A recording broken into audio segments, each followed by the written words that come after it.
a film on the history of the Bag of Donuts. It's actually pretty good. So anytime y'all are ready to run the film, guys.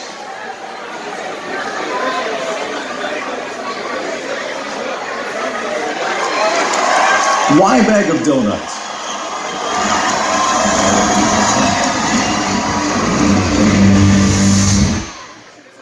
In 1988, a group of young guys from New Orleans put a band together for the purpose of hanging out and playing music. Play at the local bar for the sole purpose of play. No thoughts of grandeur or looking into the future. Just get together and play. What should we call the band? The guys at the time liked a comedian named Don Herrera, who had a bit called How to Speak Italian. Italians had to be more Italian. How come you wouldn't come around? Eh? Everybody was around. Hey, Little Petey, Big Petey, Regular Petey, Joe Bag of Donuts was here, Joe Bag of Donuts, Joe Bag of Donuts. That's it. We're Bag of Donuts. Founding member John Duplantis once said, "We started out like most bands, but we were much worse." All right, from the top, again. They chose to make fun of themselves before anyone else could. We are, gonna get liquored up, baby! Along with guitarist Kevin Trahan and Steve Bouton, they made each gig a different theme with costume, props, and multiple gags, including one show that set off a roll of 2,000 firecrackers that cleared a small bar. What happened? I blacked out again. What happened? They played a wide variety of songs from the latest hits on the radio to old television theme songs like The Jeffersons. All with their own spin on it, including at times the inability to even finish a song. Even at times berating the audience. I'm sorry I had to make it pay. Was it $10? This had the odd effect, though, of attracting people to their shows. With a handful of gigs each year, they slowly built over the next few years. John took a hiatus from the band in 1994 to travel with another local band, Metal Rose, that was successfully touring the Southeast. After a few months on the road, he figured the Donuts could do this too. He returned home, rejuvenated, and the band had new ideas. Together with founding member, drummer Kevin George, and early member bassist Jerry Christopher, they chose to add a third guitarist, Jonathan Herner from Metal Rose, and create a larger plan for the Donuts. Larger production, better costumes, bigger props, organized chaos. It worked, and the band quickly gained popularity. Enough so by grabbing the attention of local media, spots on TV ads and TV news shows, guest float rides during the Mardi Gras parades, and even the addition of a new category for the Offbeat Music Awards, Best Local Cover Band. The band recorded an all-original album in 1999 called Glazed and Confused. And a live album was recorded at the House of Blues in New Orleans in 2002.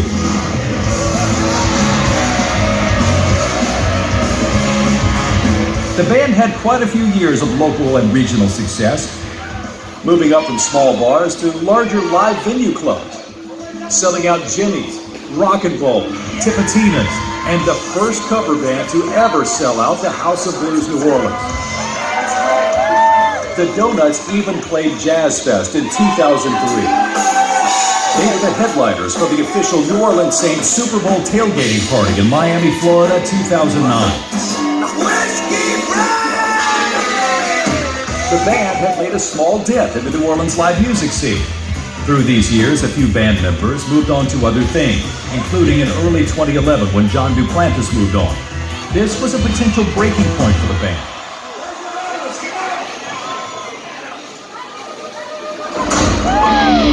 It was decided, though, to instead reinvent the band with former Metal Rose singer and current live engineer Bobby Herner.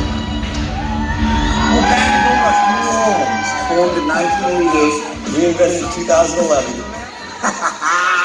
With the new four-man lineup in place, it was like starting over. New look, new sound, and a new attitude. The band would focus more on the music, less on the props, but continue with spreading the attitude. It's like Mardi Gras all year long. The band covers songs in a style that they have branded as super pop. Any song popular from any era, souped up. The flamboyant performance has a combination of ultimate showmanship, call and response audience participation, visual ingenuity, professional musicianship, and pure entertainment, with a nod to the comedy gods.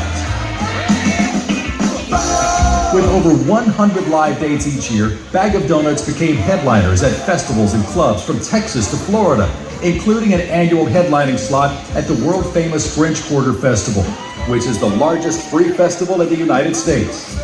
Further building on that propulsion, in 2014, New Orleans Magazine named them one of the most popular local acts.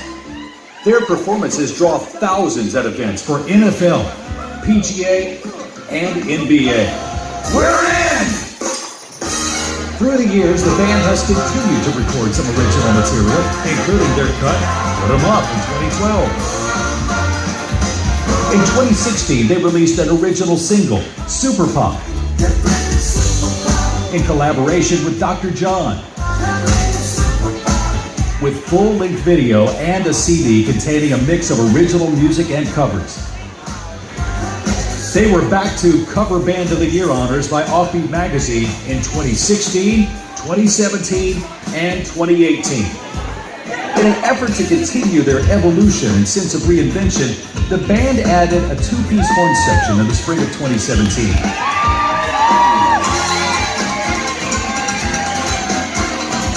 Ian Smith on trumpet and Phil Morin on saxophone. In late 2018, the band added a violinist on occasion, Regina Case. It's all just another way of signaling devotion to their hometown and state, and continuing the local sound.